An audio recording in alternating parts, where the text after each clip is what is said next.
بسم اللہ الرحمن الرحیم۔ عزیز طلبہ، عزیز طالبات، امید ہے آپ سب خیریت سے ہوں گے۔ آج ہم نظم پیوستہ رہے شجر سے امید بہار رکھ شروع کر رہے ہیں، لہٰذا آج ہم نظم کے شاعر علامہ محمد اقبال کا تعارف جانیں گے کہ علامہ محمد اقبال کون تھے اور ان کی شخصیت کیسی تھی۔ لہٰذا ہم شروع کرتے ہیں علامہ محمد اقبال کا تعارف۔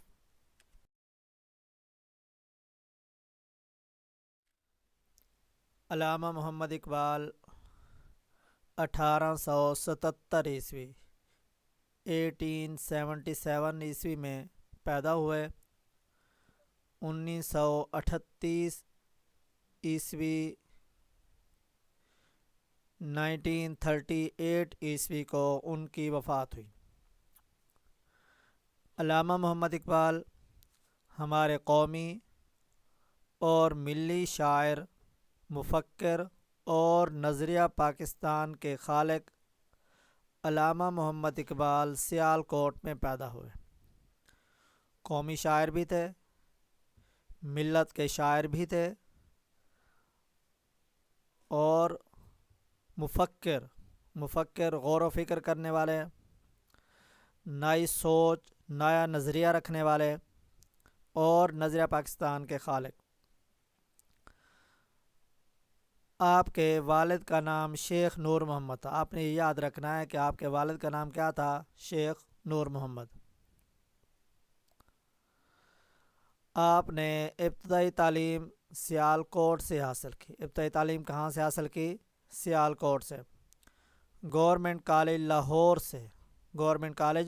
لاہور سے فلسفے میں ایم اے کیا۔ کون سی زبان میں؟ فلسفے میں، ٹھیک ہے۔ اعلیٰ تعلیم کے لیے یورپ گئے۔ اعلیٰ تعلیم کے لیے کہاں چلے گئے؟ یورپ۔ اور وہاں سے بار 8 لا، کون سی ڈگری حاصل کی؟ بار 8 لا یعنی وکالت کا کورس کیا، اور ڈاکٹریٹ کی ڈگریاں حاصل کی یعنی کہ پی ایچ ڈی، ٹھیک ہے، ڈاکٹریٹ پی ایچ ڈی انہوں نے کی۔ وطن واپسی پر وکالت کا پیشہ اختیار کیا۔ وطن واپسی پر کون سا پیشہ اختیار کیا؟ وکالت کا۔ 1930 عیسوی میں خطبہ الہ آباد میں مسلمانوں کے لیے ایک الگ ملک کا نظریہ پیش کیا۔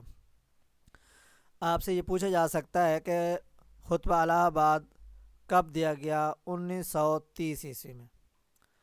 مسلمانوں کے لیے الگ ملک کا نظریہ پیش کیا 1938 یعنی کہ 1938 عیسوی میں انتقال کیا، اور لاہور میں شاہی مسجد کے قریب دفن ہوا۔ آپ سے یہ پوچھا جا سکتا ہے کہ علامہ محمد اقبال کہاں دفن ہے؟ لاہور میں شاہی مسجد کے قریب دفن ہے۔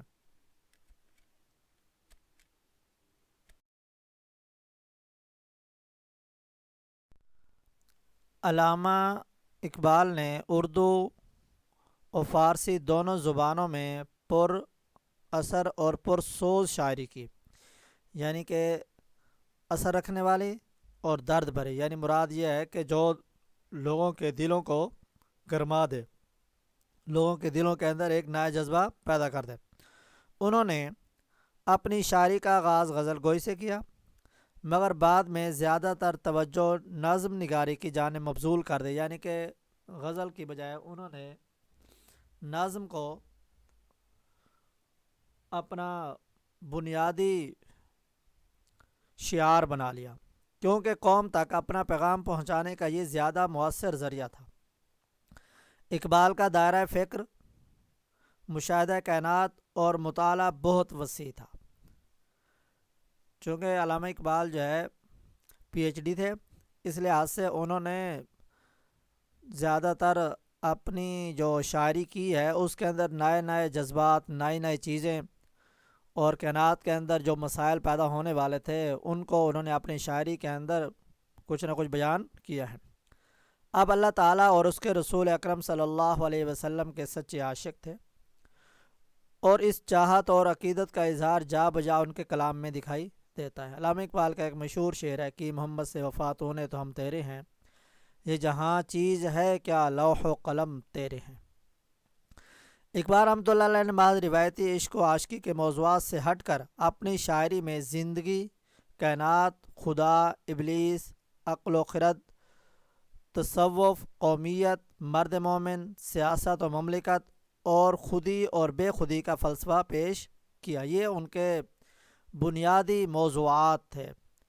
اللہ تعالیٰ کی ذات کے بارے میں، ابلیس کے بارے میں، عقل مندی، دانائی، تصوف، قومی، مرد مومن، سیاست، یعنی کہ بہت سارے موضوعات ایسے تھے جو زیادہ تر ان کی شاعری کے اندر نظر آتے ہیں، وہ یہی تھے۔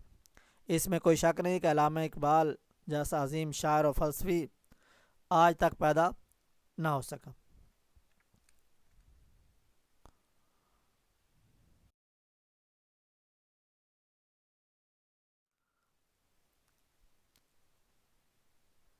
علامہ اقبال کی تصانیف میں بانگ درا، بال جبریل اور ضرب کلیم ان کی اردو شاعری کی کتابیں ہیں۔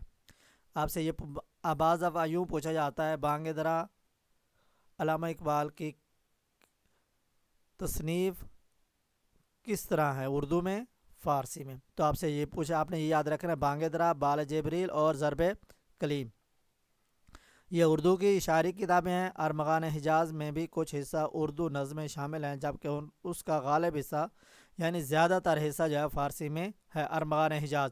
اچھا، یہ بھی پوچھا جا سکتا ہے کہ علامہ اقبال کا وہ کون سا مجموعہ ہے جس میں اردو اور فارسی کلام شامل ہے؟ تو آپ نے یاد رکھنا ہے ارمغان حجاز۔ فارسی کے دیگر شعری مجموعوں میں پیام مشرق، جاوید نامہ، زبور عجم، رموز بے خودی اور اسرار خودی شامل ہیں۔